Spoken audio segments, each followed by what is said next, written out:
श्वेतांबरी ने लिखा है, प्रणाम गुरुजी, मेरे हर गहरे अनुभव और समझ के साथ साथ सूक्ष्म अभिमान भी आता है।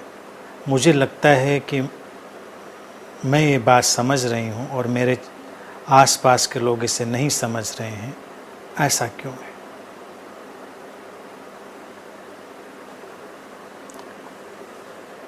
अभिमान तभी आता है जब तक हम ये समझते हैं कि मैं समझ रहा हूँ, मैंने समझा है। तो यहाँ पर वही बात अपने कर्तापन की, अपने डूअर की आ जाती है। मूल बात है अकर्तापन की, नॉन डूअर की। समझ घटती है, तुम्हारे भीतर घटी, तुम सौभाग्यशाली हो, बात खत्म हो गई। तुम बस ग्रेटिट्यूड से भर सकते हो, अनुग्रह से भर सकते हो।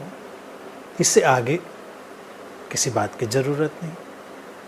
आसपास तुम्हारे लोग हैं, उनमें वो समझ अभी नहीं घटी तो नहीं घटी, उनके लिए अभी वो समय नहीं आया है।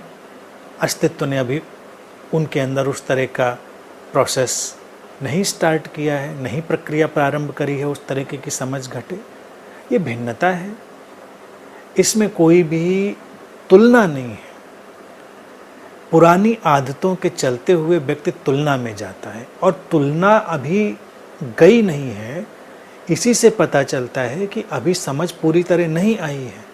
समझ से तात्पर्य क्या होता है?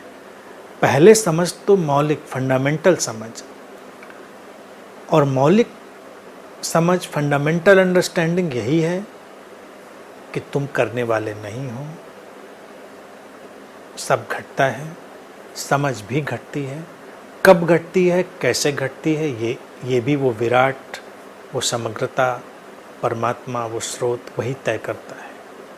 इसी को बुद्ध कहते हैं, घटनाएं घटती हैं, परिस्थितियां बनती हैं, लेकिन करने वाला कोई नहीं है, करता कोई नहीं है।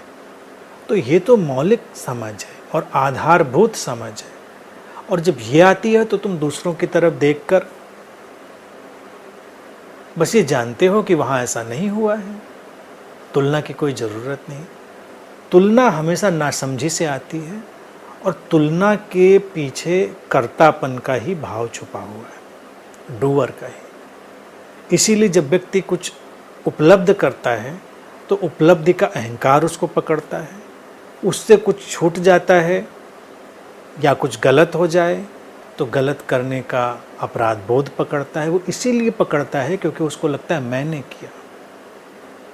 अगर वो ये बात अच्छे से समझ लेता है कि मैं बस माध्यम था, माध्यम बना, जो उस अस्तित्व ने कराया वो हो गया।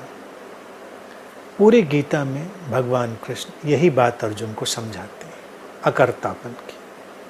कैसे व्यक्ति माध्यम बन जाए, कैसे उस अस्तित्व को अपने भीतर से बहने दे। तो इस मूलभूत समझ को, फंडामेंटल अंडरस्टैंडिंग को अपने अंदर जड़ें जमाने दो। जैसे जैसे इसकी जड़ें जमेंगी तो जो भी समझ, जो भी जागृति तुम्हारे भीतर आएगी वो कभी भी अपने साथ तुलना लेकर नहीं आएगी, क्योंकि तब तुम स्वयं के और दूसरे के अनूठेपन को देख पाओगे। सब अपनी अपनी जगह अनूठे हैं।